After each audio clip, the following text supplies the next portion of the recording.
بسم اللہ الرحمن الرحیم۔ ناظرین، آج دو تین موضوعات ہیں، لیکن سب سے پہلے موضوع جو ہے وہ ہے جنرل عاصم منیر صاحب سے ایک دردمندانہ اپیل، اور دوسری طرف حنا پرویز بٹ کے متعلق جو لبرل مافیا جعلی حقوق کی تنظیمیں جو باتیں کر رہی ہیں اس کے حق میں اس پر بات کریں گے۔ اور اس کے علاوہ جو 14 اگست منایا گیا، کیا یہ پہلے کی طرح تھا یا کوئی گھٹن کا ماحول تھا؟ اور پی ٹی آئی کے ورکر پوری دنیا میں، پاکستان میں نہیں پوری دنیا میں جب باہر نکل کر آئے تو ان کا پیار و محبت پاکستان کے ساتھ کیسے تھا اور ان کی لیڈر کے ساتھ کیا ہوتا ہے؟ تو سب سے پہلے بات کرتے ہیں جنرل عاصم منیر صاحب سے۔ اپیل جو ہے بہت ہی دردمندانہ اپیل اس گھٹن کے ماحول میں، کیونکہ جو کچھ ہم نے دیکھا 13 اگست یعنی 14 اگست کی رات، یعنی کل رات جو کچھ ہوا، پوری دنیا میں لوگ باہر نکل کر آئے، پوری دنیا نے ایک ہاتھ میں پی ٹی آئی کا جھنڈا، دوسرے ہاتھ میں پاکستان کا جھنڈا تاما ہوا تھا۔ یعنی کہ یہ ہمیں دیکھنا پڑے گا جنرل صاحب کہ کیا یہ لوگ پاکستان کے دشمن ہیں یا کہ سب سے زیادہ محب وطن ہے، خواہ وہ پاکستان کے اندر ہے پی ٹی آئی کے لوگ یا پاکستان سے باہر اوورسیز ہے۔ اس کو سوچنا پڑے گا، یہ بہت بڑی بات ہے۔ اور آپ کے ہاتھ میں اللہ تعالیٰ نے قوت دی ہوئی ہے، آپ ایک عالم دین بھی ہے، آپ حافظ قرآن بھی ہے۔ آپ کے لیے یہ سوچنا ہوگا کہ کیا ہم غلط کہہ رہے ہیں یا کسی خاص وجہ سے، یعنی کہ یہ جو مافیا ہے پاکستان کا سیاسی مافیا، ان کی باتوں میں آ کر آپ کے اور عمران خان کے درمیان جو راستے یعنی جدائی کے راستے یا کہ بغض کے راستے بڑھائے جا رہے ہیں، کیا یہ پاکستان کے مفاد میں ہے؟ یہ بالکل نہیں ہے۔ اس وقت آپ وہ رول ادا کر سکتے ہیں پاکستان میں جو آزادی کے وقت قائد اعظم رحمۃ اللہ علیہ نے ادا کیا تھا اور پوری قوم کو یکجا کیا تھا، اور دنیا کی بہت بڑی ہجرت ہوئی تھی صرف پاکستان کے لیے۔ تو آج پاکستان کے سروائیول کے لیے آپ نے اگر حق و سچ، یعنی ہم نہیں کہتے کہ آپ حق و سچ کا ساتھ نہیں دیتے، لیکن کچھ اختلافات ہوتے ہیں، لیکن اس اختلافات کو دشمنی میں بدلنا اور پھر اس کے ذریعے ایسے پاکستان دشمنوں کو موقع فراہم کرنا، جو سب کو معلوم ہے کہ آج تک، یعنی ابھی اختر مینگل گورنمنٹ سے نکلی ہوئی 2 دن نہیں ہوئی کہ اس نے کیا بیان داغ دیا، اور اسٹیبلشمنٹ کی طرف یعنی افواج پاکستان کی طرف اس کا اشارہ تھا۔ کیا پی ٹی آئی کے ورکر یہ کام کرتے ہیں؟ نہیں کرتے۔ ہاں یہ ضرور ہے کہ پی ٹی آئی کے لبادے میں کچھ لوگ کچھ ایسے کام کرتے ہیں جو 9 مئی کو ہوا اس قسم کے، اور آپ کو بھی معلوم ہے، دنیا کو بھی معلوم ہے کہ یہ پی ٹی آئی والوں کا وتیرہ نہیں ہے، کیونکہ ان کی لیڈر کا وہ جو کہتا ہے کہ سب سے پہلے پاکستان اور افواج پاکستان بعد میں تو اس کو ذرا ڈفرینشیٹ کرنا پڑے گا۔ آپ پاکستان کو اس وقت یعنی آسمان پر بھی پہنچا سکتے ہیں، یعنی مطلب آسمان پہنچانے کا نہیں ہوتا، یعنی پاکستان کو اس مشکل سے نکال کر سیاسی آسودگی لانا ہے، اس ملک میں استحکام پیدا کرنا ہے۔ اور اگر یہ ہوگا آپ کے ہاتھوں، یعنی فری اور فیئر الیکشن ہوگا، کسی کا یعنی نشان نہیں چھینا جائے گا، کسی پر پابندی نہیں لگائی جائے گی، تو یقین کیجئے کہ دنیا تاریخ میں آپ کا نام ہمیشہ کے لیے بہت بلند رہے گا۔ یہ جو اس وقت میں بات کر رہا ہوں، شاید میں چھوٹا سا انسان ہوں، ایک پاکستانی، تو میری اتنی اوقات نہیں ہے کہ میں آپ کو مخاطب کر کے، لیکن یہ میں جو کرتا ہوں پاکستان کے مفاد میں۔ وہ کہتے ہیں کہ اگر ایک ابابیل بھی، یعنی حضرت ابراہیم علیہ السلام کی آگ کا مسئلہ آپ اپنے سامنے رکھیے تو اپنے چونچ میں پانی لا کر اس آگ کو بجھاتا رہا، تاکہ تو کسی نے کہا کہ یار آپ کے چونچ میں کتنی پانی آ سکتے ہیں؟ تو اس نے کہا میں اپنے حصے کا کام تو کر رہا ہوں، کل مجھ سے پوچھا جائے گا۔ تو یہ میں اس لیے کہہ رہا ہوں کہ ہم تو چلو چھوٹے لوگ ہیں، ہم یعنی وہ کہتے ہیں چھوٹی منہ بڑی باتیں، لیکن کوئی بات نہیں ہے، پاکستان کے لیے ایسا ہی صحیح۔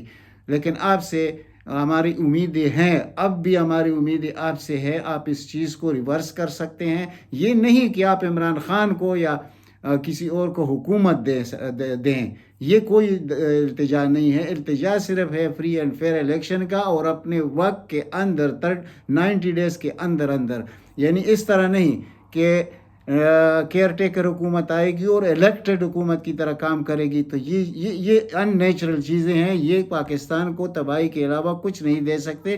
اور ابھی ان کے توپوں کا رخ ہمارے اسٹیبلشمنٹ یعنی ہمارے افواج پاکستان کی طرف ہوگا بہت جلدی، ایک ہفتے دو بعد دیکھ لیجئے کیا۔ اور ایک شخص ہے جو اس کو 6x9 فیٹ کے کمرے میں بند کیا گیا ہے، جو پاکستان کا متفقہ لیڈر ہے، آج تک اس کی منہ سے پاکستان کے متعلق یا اسٹیبلش کے متعلق یا افواج پاکستان کے متعلق کوئی بات نکلی ہو تو پھر ہم کہیں گے کہ بالکل صحیح ہے، اس کے ساتھ جو کچھ ہو رہا ہے صحیح ہو رہا ہے۔ اب بات کرتے ہیں کہ یہ سب پی ٹی ایم کو، یہ 13 پارٹیوں کو ملا کر ان کے 10% ووٹ ہے، باقی 90% ووٹ عمران خان کے ہے۔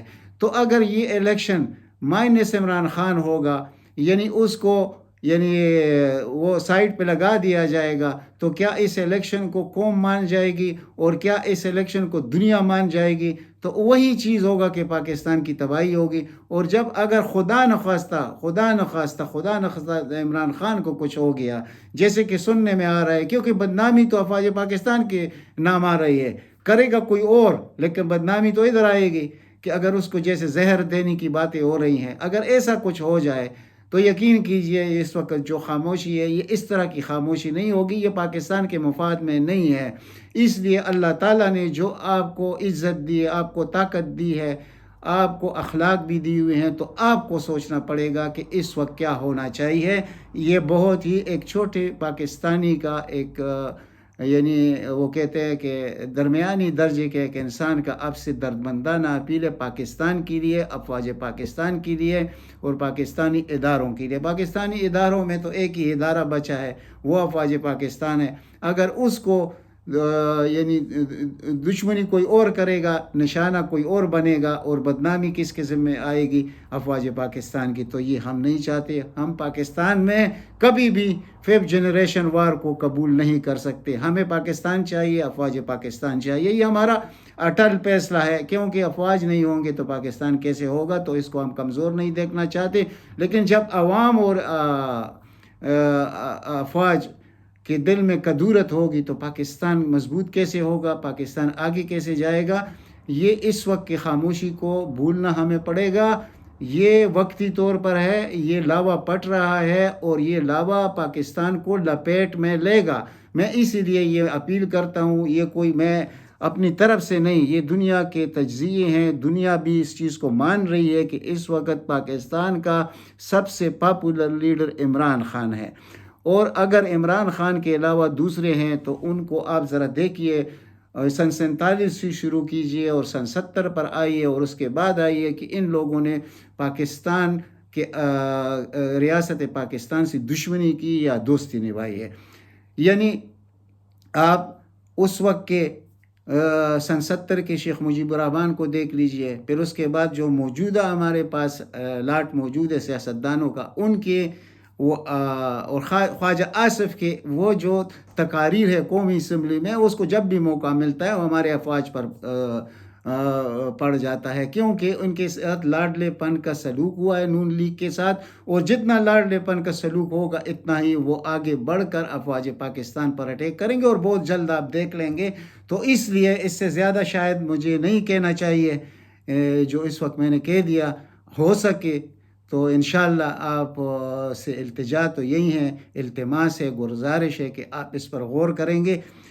جی ناظرین، ابھی آپ بات ہم کر رہے ہیں کہ حنا پرویز بٹ کے ساتھ کسی نے بدتمیزی کی ہے لندن میں، اور آج پاکستان کے وہ جعلی حقوق کی تنظیم، انسانی حقوق کی تنظیم اور لبرل مافیا جو پاکستان کا مشہور ہے، وہ بھی پٹ پڑا ہے۔ وہ کیسے؟ یہ تو آپ کو معلوم ہے کہ ان کا کردار اصل میں ہے کیا؟ اصل میں ان کا کردار ہے پاکستان کی دشمنی اور پاکستانیوں کی دشمنی، اور یہی ابھی جو میں پہلے عرض کر رہا تھا ہماری چیف صاحب سے، تو یہ اسی کا عکس ابھی آپ دیکھ لیجئے کہ خواتین کے ساتھ جو کچھ ہوا، پنجاب پولیس نے کیا، KPK پولیس نے کیا، یا بزرگوں کے ساتھ، نوجوانوں کے ساتھ، اور آج بھی 10,000 لوگ پابند سلاسل ہے، حالانکہ کیا درہ کسی اور کا ہے لیکن نام PTI کا ہے۔ چلو یہ بھی ہم نے مان لیا، لیکن اگر ایک حنا پرویز بٹ کے لیے آپ لوگ ابلتے ہیں تو کیا بشرا بی بی خاتون نہیں ہے؟ اور کیا کیا الزامات لگائے گئے ایک گھریلو خاتون پر جس کا سیاست سے کوئی تعلق ہی نہیں ہے. اس کے علاوہ عالیہ حمزہ اور کتنے خواتین ہیں جن کے ساتھ کیا کچھ نہیں ہوا. لیکن یہ لبرل مافیا، یہ جعلی انسانی حقوق کی تنظیمیں پاکستان میں جس وقت بات کرنی چاہیے اس وقت خاموش رہتے ہیں، اور جب ان کو اپنی دکانداری چمکانی ہو، شریف خاندان سے، زرداری سے، یعنی کہ اور بیرونی دنیا سے کچھ لینا ہو، تو پھر ان کو انسانی حقوق بھی یاد آتے ہیں، اور پھر ان کو حنا پرویز بٹ کے شکل میں خواتین کی حقوق بھی نظر آ جاتے ہیں، لیکن یہاں کچھ نہیں ہوتا. تو اور پھر اس کے علاوہ یہ جو بدبودار شخص ہے خواجہ آصف، اس نے آج تک کتنی بار پارلیمنٹ میں کھڑے ہو کر خواتین کی جتنی تذلیل اس شخص نے کی ہے، اور اس کی جتنی بدبودار زبان ہے، یعنی یہ بیٹا کس کا ہے؟ خواجہ صفدر کا، جو زر خرید غلام تھا ضیاء الحق کا. وہ آ کر ایک بینک کا کلرک ہمارے سامنے ہمارے افواج کو بھی گالیاں دے، اور انسانی حقوق کے آڑ میں کیا کچھ کرے، اور پھر خواتین کی جو تذلیل وہ کر رہا ہے. آج تک سب پاکستانی اس بات پر خاموش کیوں ہیں، لیکن انشاءاللہ ہم خاموش نہیں رہیں گے. اس شخص کو جواب تو دینا پڑے گا، اس نے جو کچھ خواتین کے ساتھ کیا ہے اس کو معاف نہیں کیا جائے گا. اچھا، اگر میں ایک بار پھر ایک عرض کرنا چاہتا ہوں، اگر انڈیا سے مذاکرات ہو سکتے ہیں تو کیا عمران خان سے نہیں ہو سکتے؟ یعنی یہ ہمیں سوچنا پڑے گا. کیا عمران خان پاکستان کا دشمن ہے؟ یعنی اگر یہ سوال آپ پوری دنیا کے سامنے رکھ دیں تو 99.9% لوگ کہیں گے کہ نہیں، حب الوطن شخص ہے. تو اس کو دیوار سے لگانا کیا پاکستان کے مفاد میں ہوگا؟ میں یہ بات میں اس نگران حکومت سے کہنا چاہتا ہوں جو اس وقت آئے ہیں، اور ان کی جو سٹانس ہے وہ سامنے تو آنا شروع ہو گئے ہیں. تو میں ذرا یہ کہنا چاہوں گا کہ یہ وقت تو گزر جائے گا، وقت تو آئے گا، لیکن پھر کیا جواب دینا پڑے گا؟ تو اگر اس طرح ہم لگے رہے تو شیخ مجیب کیا جو سانحہ ڈھاکہ فعال ہوا تھا، تو کیا شیخ مجیب الرحمن پاکستان کا دشمن تھا؟ اس کی تو ہم نے کتابیں پڑھی ہیں، وہ تو پاکستان کے لیے، اور جب پاکستان بن رہا تھا تو اس وقت سے پاکستان کا ایک کاردار تھا، پاکستان حق میں بولتا تھا. لیکن جب عوام کے ساتھ یعنی اقلیت کو اکثریت پر مسلط کرنے کی کوشش کی گئی تو ہمارا ملک پیارا پاکستان دو لخت ہوا. تو کیا ہم اب بھی وہی چیز چاہتے ہیں کہ اس طرح کی باتیں ہوں پاکستان میں؟ خدا نہ کرے، خدا نہ کرے، ایسا ہوگا بھی نہیں. انشاءاللہ سینس پریویل کرے گی اور حق و سچ کا ساتھ دیا جائے گا. اور اب اس وقت جو نان الیکٹڈ لوگوں کو طاقتور بنایا گیا ہے، یعنی موجودہ نگران حکومت کو، کیا کبھی دنیا میں ایسا بھی ہوا ہے جو الیکٹڈ لوگ نہ ہو اور ان کو آپ الیکٹڈ کی طرح اختیارات دیں؟ یعنی اب نون لیگ کا جو توپوں کا رخ ہے وہ تو ان کی طرف ہو گیا ہے، کیونکہ ان کا یہ کردار ہے، کیونکہ ان کے ساتھ جو لاڈ پیار ہوا ہے پاکستان میں یہ کسی اور کے ساتھ نہیں ہوا. پیپل پارٹی کے ساتھ وقتی طور پر اس وقت وہ اگر مخالف بیان دے جاتے ہیں کسی وقت تو وہ اور چیز ہے، لیکن پیپل پارٹی نے اس طرح نہیں کیا جو نون لیگ کا کردار رہا ہے، خاص کر نواز خاندان کا. انہوں نے ہمارے اداروں کو رک کیا، تباہ کیا، اور ہمارے جوڈیشری کا انہوں نے کیا برگس نکالا ہوا ہے، کس قسم کے لوگ ہمارے اندر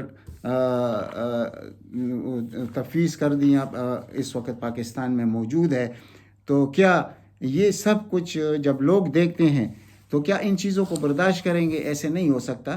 یہ جیسے ابھی بیانات آ رہے ہیں اختر مینگل کا، اور نواز شریف کو خط لکھا گیا ہے، تو یہ کیا ہے؟ ہمیشہ ان لوگوں نے پاکستان سے دشمنی کی ہے اور افواج پاکستان کو بدنام کیا ہے کہ بلوچستان میں مسنگ پرسن ہے، بلوچستان میں زیادتیاں ہو رہی ہیں، کیونکہ بلوچستان کے ذخائر پر دنیا کی نظریں ہیں. اور اس وقت اگر موجودہ حکومت کہ وزیر اعظم کا بھی یہ خیال ہے کہ یہ جو ریکوڈیک ہے اور یہ جتنے، کیونکہ ان کا کام، اس کا اور چیئرمین سینٹ کا جو بزنس ہے وہ اسی قسم کا ہے، تو اگر ان کو اختیارات دے کر یہ پاکستان کے ذخائر کو لوٹنے کی کوشش کریں گے تو یہ کبھی قابل قبول نہیں ہوگا.